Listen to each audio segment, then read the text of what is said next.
এত সুন্দর পিঠা যে একটা ডিম দিয়ে বানানো যায় আগে জানতাম না।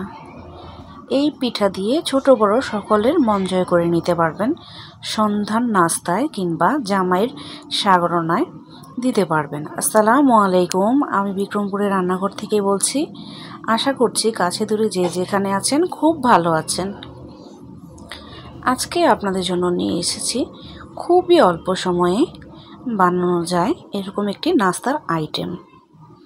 আচ্ছা, এই পর্যন্ত যারা আমার ভিডিওটা দেখছেন আশা করি যাবেন না, দেখতে থাকুন। কড়াইয়ে অল্প একটু পানি দিয়ে পরিমাণ মতো চিনি দিয়ে দিয়েছি। আমি একটা চিনি শিরা তৈরি করে নেব। এইখানে চাইলে আপনারা এলাচ গুঁড়ো কিংবা আস্ত এলাচ দিতে পারেন ফ্লেভারের জন্য। আমার বাচ্চাটা তেমন পছন্দ করে না, তাই দেইনি। কথা বলতে বলতে চিনি শিরা কিন্তু হয়ে গিয়েছে। এখন আমি একটু লেবুর রস দিয়ে দেব যাতে জমাট বেঁধে না যায়।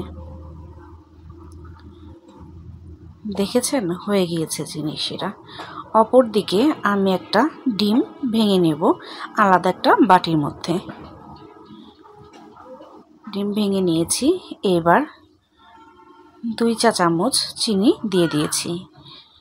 ভালো মতো মিশিয়ে নেব। এইবার সামান্য একটু লবণ দিয়ে দেব।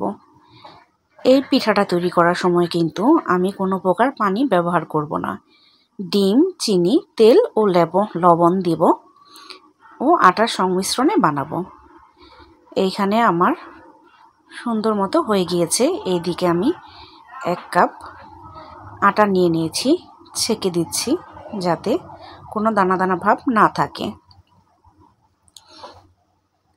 আমার এই 1 কাপের থেকে আরেকটু লেগেছিল, তাই আমি অ্যাড করেছি আটা। এইবার ভালো মতো মাখিয়ে নেব। আচ্ছা, যারা ভিডিওটা দেখছেন অবশ্যই কিন্তু স্কিপ করবেন না। আপনাদের জন্য ভালো কিছু অপেক্ষা করছে। এইবার আটাটা ভালো মতো ময়াম দিয়ে নেব হাত দিয়ে।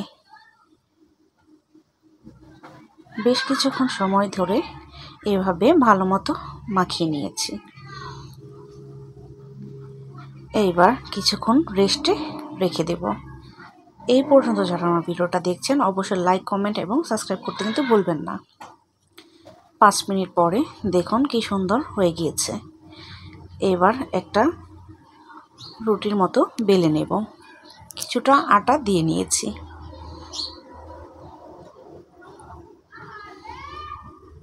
একটা বড় রুটি বানিয়ে নেব। দেখুন, কথা বলতে বলতে রুটি বানানো হয়ে গিয়েছে। এই অবস্থাতে আমি আর একটু আটা দেব।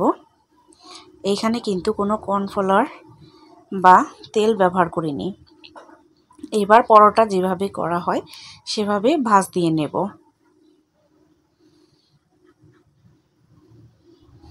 আচ্ছা, আমার ভিডিওটা কে কোথা থেকে দেখছেন অবশ্যই কিন্তু কমেন্টে জানাবেন। একটু হাত দিয়ে চেপে নিচ্ছি। বাচ্চাদের জন্য কিংবা জামাই কিংবা মেহমান আসলে এই পিঠাটা তৈরি করে দিতে পারেন। এবার হয়ে গিয়েছে। আমি সুবিধার জন্য 3টা ভাগ করে নেব।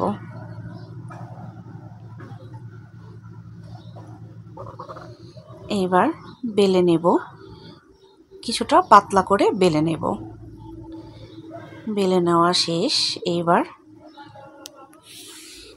একটা গ্লাস দিয়ে সুন্দর করে কেটে নিচ্ছি।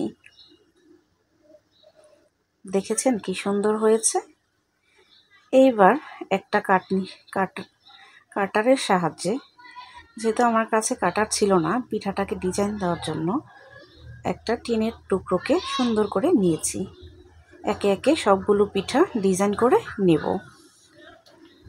দেখেছেন, হয়ে গিয়েছে। এইবার পিঠা তৈরি করার পালা। এখানে 3টা ছোট ছোট পিঠা দেব একসাথে। বেশি দেওয়া দরকার নেই, আমি যেভাবে দিয়েছি ঠিক সেভাবেই দিবেন। দেখেছেন 3টা পিঠা। এইবার 2 হাত দিয়ে আলতো করে চেপে দেব। এই যে ফুলের মতো হয়ে গিয়েছে। এই অবস্থাতে আমি কাঠি নিয়েছি, ছোট টুথপিক ছিল না, তাই আমি শাসলিকের কাঠিটা ভেঙে টুকরো টুকরো করে নিয়েছি। এবার সুন্দর মতো গেঁথে দেব, যাতে পিঠাগুলো তেলে দেওয়ার সাথে সাথে খুলে না যায়। কথা বলতে বলতে আমার পিঠেগুলো সবগুলো ডিজাইন করা হয়ে গিয়েছে। অপর দিকে আমি কড়াই তেল গরম করতে বসিয়ে দিয়েছিলাম। এবার সবগুলো পিঠে আস্তে আস্তে দিয়ে দেব। দেখেছেন তেল কিন্তু অনেক বেশি গরম দিইনি, মিডিয়াম আঁচে দিয়েছি। এবার মিডিয়াম আঁচে বেশ কিছুক্ষণ সময় ধরে ভেজে নেব। আলতোভাবে নাড়াচাড়া করে দিতে হবে। কি সুন্দর হয়েছে। আচ্ছা, এই পর্যন্ত যারা আমার ভিডিওটা ধৈর্য সহকারে দেখছেন, অসংখ্য ধন্যবাদ দেখার জন্য।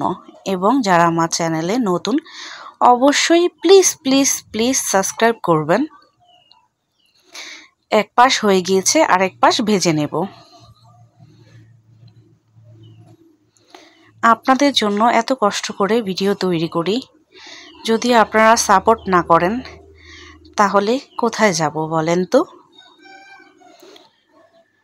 পিঠাগুলো এত মজাদার হয়েছিল, আমার 2 বাচ্চা খুবই মজা করে খেয়েছে। একে একে পিঠাগুলো তুলে নেব।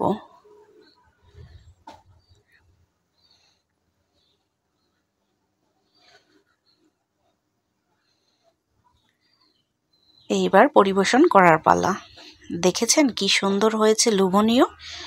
মনে হয়েছে যে ফুল গাছ থেকে ফুল পেড়ে এনে রেখে দিয়েছি। এইবার ওপর থেকে সেই চিনি শিরা